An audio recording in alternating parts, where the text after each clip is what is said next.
4 000 euros, le prix payé devant notaire en mai 2025 pour une maison entière du Tarn, et personne n'en veut. Là, la France, pays de la pierre qui garde sa valeur, mais il existe une autre France bâtie à 100 mètres de l'usine pour les gens qui la faisaient tourner. J'ai sorti 10 de ces ventes du fichier des demandes de valeur foncière. 7 communes, aucune maison au-dessus de 18 000 euros, et la dernière casse la règle que les 6 premières installent. 60 mètres carrés, 6 500 euros, un acte signé en juillet 2024. L'adresse est au lieu-dit Les Baraques, un écart isolé à près de 3 kilomètres du bourg, classé hameau par les cartographes. Et il faut le dire tout de suite parce que ça change ce que vous achetez. Dans les Vosges, la machine n'était pas enfermée dans une halle avec une cheminée de briques. Elle tenait sur les genoux des femmes. La broderie blanche de Fontenoy se travaillait à domicile et dans de petits ateliers distribués par des maisons de négoce qui portaient de l'ouvrage de porte en porte et repassaient chercher les pièces finies. Une industrie sans usine, éparpillée dans les cuisines de la vallée. En 1873, les archives départementales des Vosges recensent 500 personnes employées à la broderie dans cette seule commune. Et les 2 maisons qui distribuent le travail portent des noms qu'on lit encore sur les registres: Guéprat et Rodier Robin. La maison Robin ouvrait même ses propres magasins dans plusieurs villes de France. Aujourd'hui, Fontenoy-le-Château compte 500 habitants. Le même nombre, un siècle et demi plus tard, sauf qu'il ne désigne plus les brodeuses. Il désigne tout le monde, les enfants et les retraités compris. Le sommet démographique du village atteignait 1046 habitants. Près d'un quart des logements y sont vides aujourd'hui, volets tirés, boîtes aux lettres pleines. Le détail que je n'arrive pas à oublier vient des années 1880. Une brodeuse d'ici, Anna Poirot, le travaillait les ornements d'église, et pour faire les cheveux des anges sur ses décors, elle utilisait ses propres cheveux comme fil à broder. Cette commune a brodé des robes pour l'impératrice Eugénie. Elle a reçu sa médaille collective à l'exposition universelle de 1855, et elle reste la seule commune de France récompensée en tant que telle, à celle de 1867. Un village entier décoré comme un atelier. Avant la broderie, le bourg vivait aussi des forges, des clouteries et des couverts étamés. Et tout ça s'est éteint dans le même mouvement. Donc le problème, c'est ce qu'il y a autour du prix. L'hôpital le plus proche est à Remiremont, 38 kilomètres de route réelle, 40 minutes de voiture. Et le centre hospitalier d'Épinal est encore plus loin, 44 kilomètres. La gare de Bain-les-Bains est à 7 kilomètres et elle-même à peine desservie. Pour qui dépend d'un service d'urgence, ces 40 minutes pèsent à plus lourd que l'écart entre 6 000 euros et 60 000. Alors, on achète quoi exactement à ce prix? Une maison ou une contrainte quotidienne? Le dernier bureau de broderie, celui d'André Grandmère, a baissé son rideau en 1976. Le musée de la broderie a ouvert 2 ans plus tard, dans le même village. Le nom de la rue est resté en place, rue de la Commune de Paris, dans le Tarn, tout au bout du département à la frontière de l'Hérault. Au numéro 7, 31 mètres carrés se sont vendus 4 000 euros devant notaire au printemps 2025. On croirait à une erreur de saisie dans le fichier. Ce n'est pas une erreur, c'est le prix d'une maison de Tisserand dans la vallée du Torrey aujourd'hui. Une pièce, un bout de cour de 89 mètres carrés, des murs de pierre qui tiennent encore le toit. La plaque bleue de la rue était vissée au-dessus de la porte avec le nom d'une insurrection ouvrière que le village a choisi de garder. Les établissements bourguais ont été fondés en 1785 par Jean-Pierre Barthes. Draperie et lainage, laine cardée, tissage et après, des générations de patrons dans la même vallée. Pendant la Première Guerre mondiale, l'usine a été réquisitionnée pour tisser le drap militaire. En 1954, elle employait jusqu'à 380 personnes et le village atteignait au même moment son sommet de population, 3 327 habitants. 24 ans plus tard, elle fermait. Le Monde a titré dans Janvier la fin de 5 siècles de tradition. L'autre grande usine du bourg, la manufacture Armango, avait déjà éteint ses métiers 10 ans avant et son comptable a raconté à la presse locale avoir assisté à la fermeture de son propre lieu de travail. Dommans, le bâtiment de cette manufacture, construit en 1880, est aujourd'hui le musée départemental du textile. Vous pouvez y entrer, poser la main sur un métier à tisser et le voir tourner sous la verrière. Vous ne pouvez plus travailler dedans. Un ancien ouvrier interrogé par la Dépêche du Midi raconte être entré chez Bourguet en 1946 et n'en être sorti qu'à la fermeture de l'usine, 31 ans à la même machine. La commune, elle, est redescendue de son sommet à 1420 habitants. 259 logements y sont vides sur 1128 recensés, l'un des taux de vacances les plus élevés de toutes les communes de cette liste. Maintenant, la deuxième porte du même bourg, parce qu'une vente isolée ne prouve rien du tout. À l'autre bout de la commune, impasse du pont de la Paire, 45 mètres carrés et 3 pièces, sont partis à 8 500 € en février de la même année. 2 adresses, 2 actes, 3 mois d'écart et 4 500 € entre les deux. Le marché local tient tout entier dans cette fourchette et c'est justement ce qui rend l'affaire crédible. Vous n'êtes pas devant une aubaine que quelqu'un aurait bradé un mauvais jour. Vous êtes devant le prix normal d'un bourg où la principale industrie a disparu de la liste des employeurs.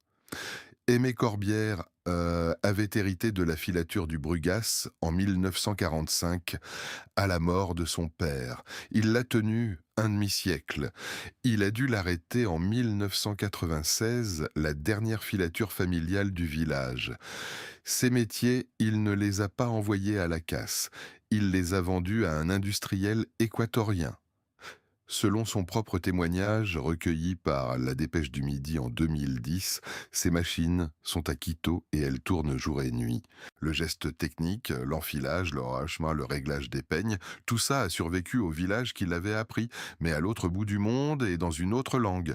L'inconvénient ici est géographique et il ne se négocie pas. L'hôpital du pays d'Autan à Castres est à 38 km par la route de montagne, 43 minutes quand la chaussée est sèche et il n'y a pas d'itinéraire plus court. Quiconque achète ici achète aussi cette route pour les courses, pour l'école du grand, pour le rendez-vous chez le spécialiste. Dans l'annuaire des entreprises de la commune, l'employeur qui déclare le plus de salariés en compte 19 aujourd'hui et il vend de l'électroménager. Le textile n'apparaît plus nulle part dans cette liste. Il n'a pas reculé d'une case, il est sorti du tableau. Le bourg s'étire au fond d'une vallée étroite, une seule rue principale et des maisons collées dos à dos contre le versant, exactement comme on les a construites pour que l'ouvrier soit à 4 minutes à pied de son métier. Dans l'ancienne manufacture, les métiers du musée sont alignés sous la verrière, huilés, complets, prêts à partir. Quand un guide en lance un pour la visite, le bruit remplit tout le bâtiment et c'est le seul moment de la semaine où ce village sonne comme il sonnait en 1954. Le prochain arrêt est à l'autre bout du pays, dans le nord, et il change complètement de registre. Le 1er mai 1891, la troupe y a tiré sur des ouvriers du textile en grève. 9 morts. 8 d'entre eux avaient mousse de moins de 21 ans. La maison la plus chère de toute cette liste se vend à quelques centaines de mètres de ce pavé, rue des Rouets. Le rouet, c'est l'outil qui file la laine, et cette ville du Nord a donné le nom de l'outil à une rue entière de ces maisons ouvrières. Au numéro 23, 57 mètres carrés et 3 pièces se sont vendus 18 000 € en avril 2025. C'est la maison la plus chère de toute cette liste, et vous allez comprendre pourquoi je la place ici quand même. Le terrain fait 55 mètres carrés, autant dire l'emprise de la maison et rien d'autre. Une façade de briques rouges, une porte, 2 fenêtres et le mur mitoyen des 2 côtés. Le format standard de la cité ouvrière du Nord, le 1er mai 1891, les ouvriers du textile de Fourmites sont en grève pour la journée de 8 heures. La troupe tire sur la foule, sur la place, en plein après-midi. 9 morts, 8 d'entre eux avaient moins de 21 ans. La fusillade de Fourmille est entrée dans les manuels, mais mais elle n'est pas un épisode lointain pour cette ville, elle est le sol sur lequel les maisons de la liste sont posées. Cette ville n'a pas seulement perdu son industrie, elle a payé pour elle avant de la perdre, et le pavé où ça s'est passé est toujours là, à quelques centaines de mètres de la porte vendue. Fourmies a été, à la fin du 19e siècle, le premier centre mondial de la laine peignée. Peignage, filature, tissage, la chaîne complète dans une seule ville. Un seul industriel, Théophile Legrand, qui avait lancé la filature du Malakoff en 1825, employait à lui seul près de 2 000 ouvriers dans la région, travail à domicile compris. Un seul patron. Puis vient l'occupation allemande de 1914 et la destruction de 88% du potentiel industriel de la ville pendant la Première Guerre mondiale. 88% des machines, des toitures, des transmissions. Beibel, la population, elle, culminait à 15 702 habitants. La deuxième maison de Fourmies est à 10 minutes à pied de la première et elle coûte un peu moins de la moitié du prix. Au numéro 1 de la rue de Lille, 38 mètres carrés se sont vendus 8 000 € en juillet 2024. Une pièce principale et un bout de cour de 64 mètres carrés. Même ville, même industrie disparue et plus du double d'écart entre deux portes du même quartier. Cet écart raconte l'état d'une rue mieux que n'importe quelle statistique départementale. Sur la façade de briques du numéro 1, la trace d'une ancienne devanture de commerce est encore lisible, murée à hauteur d'homme, avec la ligne du linteau qui dépasse. En 1919, les filatures de laine peignée de la région se regroupent dans une même société, 25 établissements réunis sous un seul nom. Au tournant des années 50, ce groupement n'opère plus que 11 usines. Les usines fourmisiennes d'un seul patron, Louis Florin, faisaient encore travailler plus de 3000 ouvriers et ouvrières en 1950, et pourtant l'industrie reculait déjà. Personne ne peut vous donner l'année où la dernière filature a fermé, parce qu'il n'y a pas eu de dernier jour. Le déclin s'est étalé sur des décennies, atelier par atelier, sans communiqué et sans date. Depuis 1979, une usine de dispositifs médicaux fabrique ici des sondes cardiaques, les électrodes qui relient un stimulateur aux muscles du cœur. 600 000 par an dans une ville qui peignait autrefois la laine du monde entier. Le geste est presque le même, un fil conducteur enroulé et gainé au micron près, sauf que celui-là finit sous la peau de quelqu'un et que personne ne le verra jamais. Il ne reste plus qu'une seule usine textile en activité dans la commune. Une.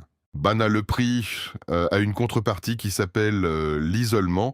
L'île de la préfecture Balaye est à 122 km, 103 minutes de route quand la circulation coopère, ce que la presse régionale résume depuis des années par 1 heure et demie pour 120 km, quand ça va bien. Le chômage approchait les 34% en 2012 et 34% des ménages fiscaux vivaient sous le seuil de pauvreté en 2021. Ce contexte n'est pas décoratif. Il explique le prix des deux portes, parce qu'une maison ne vaut pas ce qu'elle a coûté à construire, elle vaut ce que les gens du coin peuvent de payer. La ville a perdu plus de 4000 habitants depuis son sommet. Combien de villes de France sont dans ce cas sans que vous en ayez jamais entendu le nom?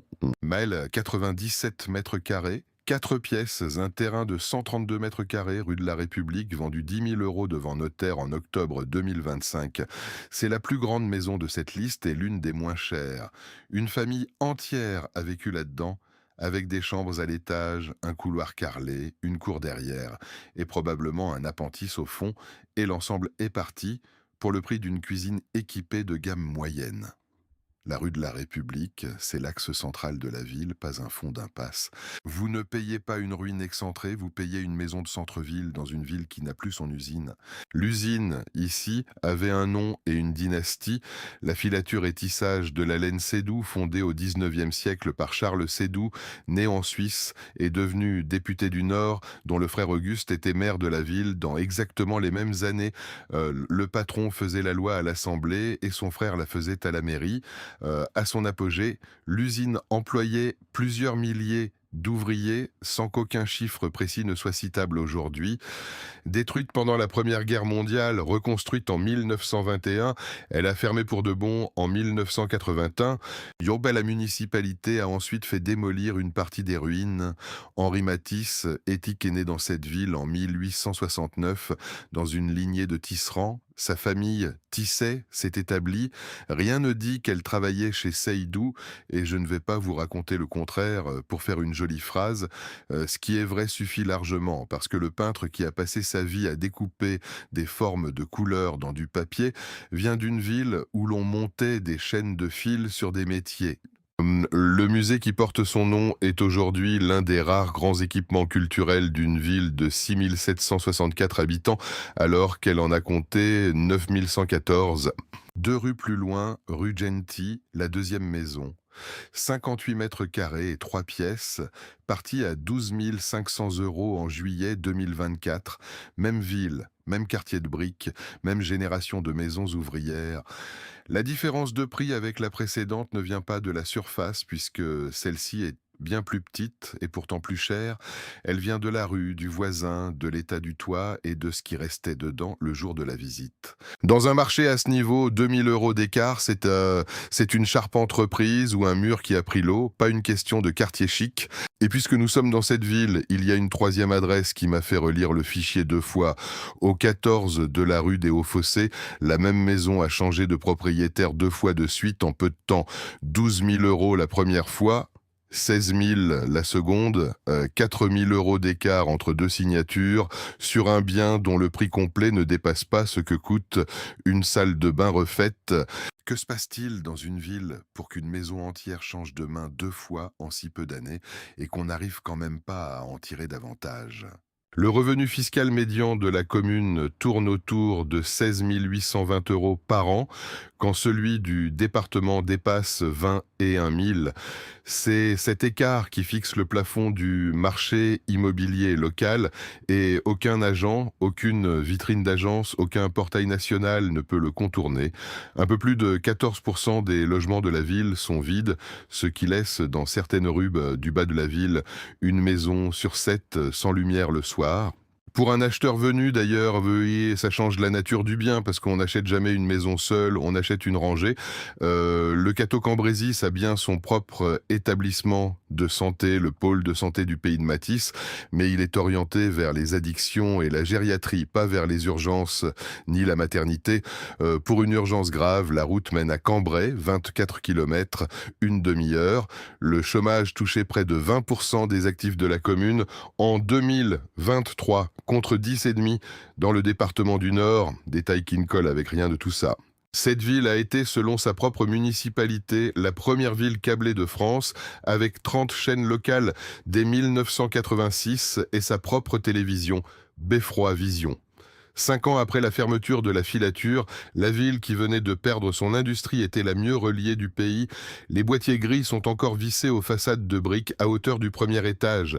À quelques kilomètres au sud, une usine textile a rouvert ses portes en 1990, après un demi-siècle de silence.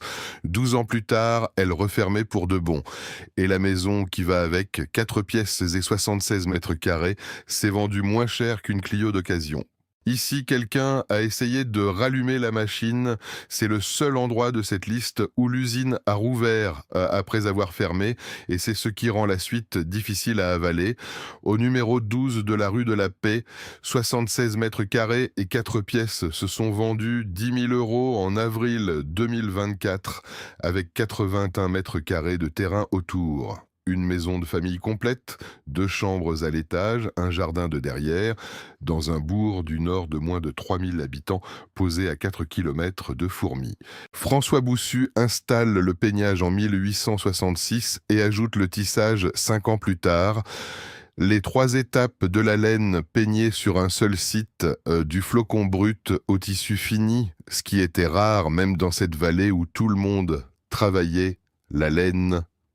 L'usine est partiellement détruite par l'occupant en 1914, reconstruite, intégrée au grand groupement lainier régional en 1920, puis fermée en 1936, en pleine crise, première mort. À ce moment-là, le bourg comptait encore près de 3800 habitants et vivait presque uniquement de cette adresse.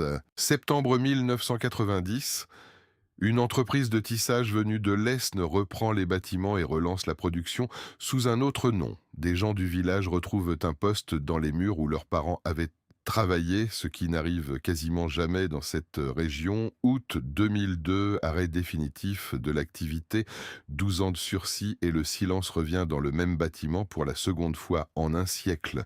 Vous imaginez ce que ça fait dans un bourg de cette taille, de voir la même cheminée s'éteindre deux fois en deux générations.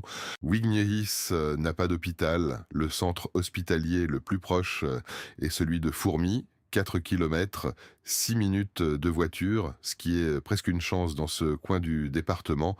L'île reste à 120 kilomètres, 100 minutes. Le croisement exact du 50e parallèle nord et du 4e méridien tombe à l'intérieur du territoire de la commune, un point de géographie pure au milieu des pâtures, recensé par les amateurs qui tractent à ces intersections. Sur le terrain, il n'est marqué par rien du tout, juste un champ, une haie et le poteau d'une clôture électrique. Sur le blason officiel de la commune, il y a une navette de tisserand posée en travers de la partition. La ville porte l'outil du métier dans ses armoiries, ce qui dit assez clairement de quoi l'a vécu et depuis quand. Dans la Loire, à l'ouest de Lyon, dans les montagnes du Matin, Panissière s'appelle la cité des tisseurs et le nom n'est pas décoratif. Deux entreprises y tissent encore aujourd'hui, Dutel et Grangeard, l'une installée depuis 1937 pour la cravate et la confection, l'autre pour l'ameublement. Il y a même un musée de la cravate et du textile en plein bourg. Le rendez-vous manqué de cette ville est une voie ferrée.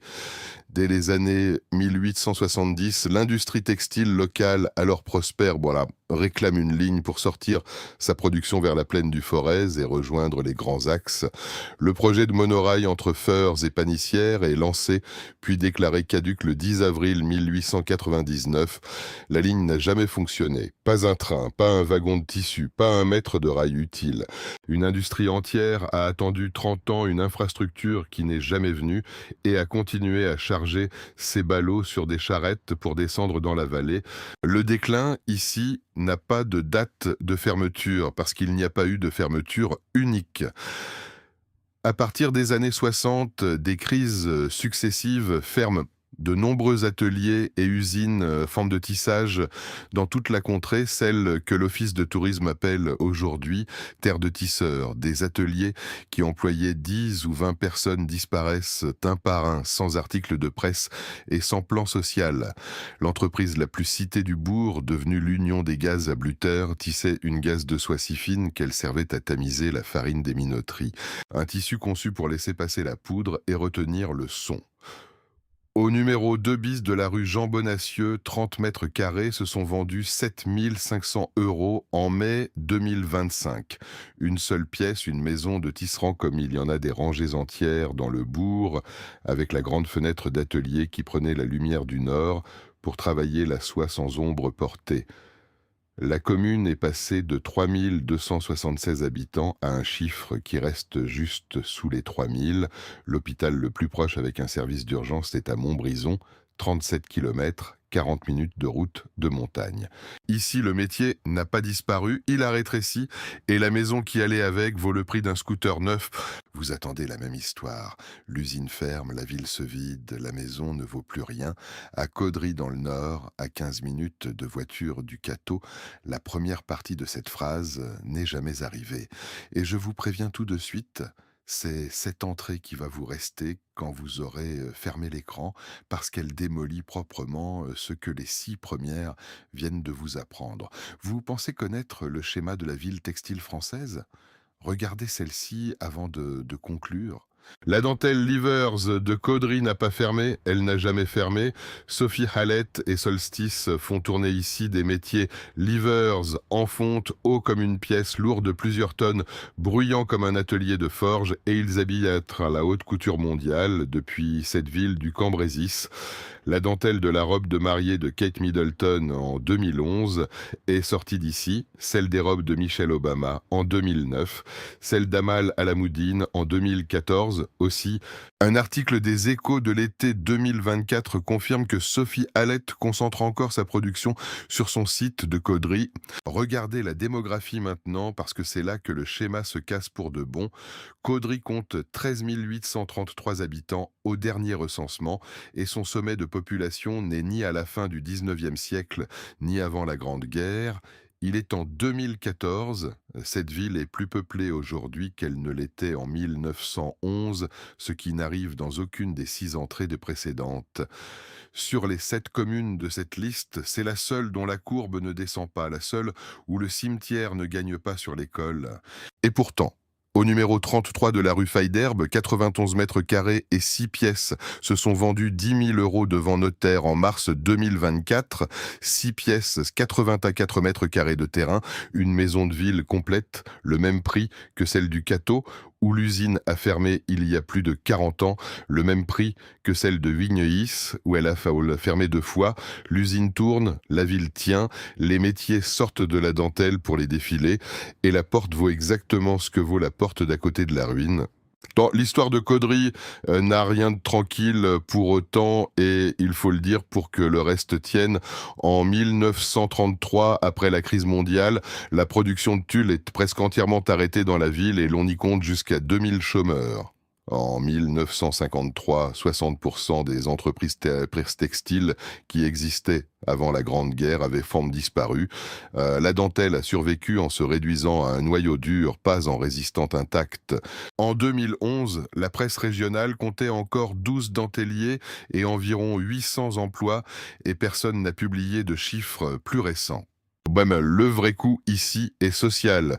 Le taux de pauvreté atteignait 29% en 2021 contre 19,5% dans le département et le chômage 17% en 2023.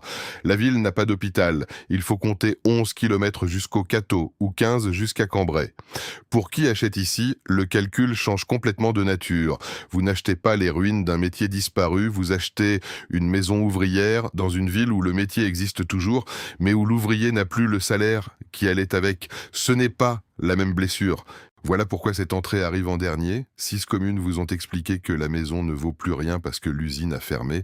La 7e prouve que l'usine peut tourner, que la ville peut grandir, que la dentelle peut partir vers les défilés de Paris et de Londres, et que la maison d'ouvrier vaut quand même 10 000 € dans la fermeture, n'était donc pas toute l'explication. Derrière un mur de briques de la rue Faidherbe, un métier Livers fait ce matin le bruit qu'il faisait il y a 100 ans. À 100 mètres de là, une porte attend d'un acheteur avec un prix de vente écrit à la craie. À Huyghe-Neuilly, l'usine a fermé, rouvert 54 ans plus tard, puis refermé 12 ans après, et le bourg a enterré la même cheminée 2 fois. À Caudry, dans le même département, les métiers Livers n'ont jamais cessé de tourner et la dentelle part encore vers la haute couture, 2 fins opposées, 2 actes notariés, le même prix. La question n'est donc pas de savoir quelle usine a fermé et à quelle date, c'est de savoir ce qui fixe vraiment la valeur d'une maison quand celle qui l'a habitée toute sa vie n'est plus là pour la transmettre, et si ce mécanisme s'arrêtera aux villes ouvrières. Laquelle de ces 10 portes ouvririez-vous vraiment pour y vivre une année entière et pas un week-end de curiosité? Dites-le en commentaire avec le nom de la rue. Et si ce format vous sert à voir ce pays qu'on a tous oublié, abonnez-vous. La prochaine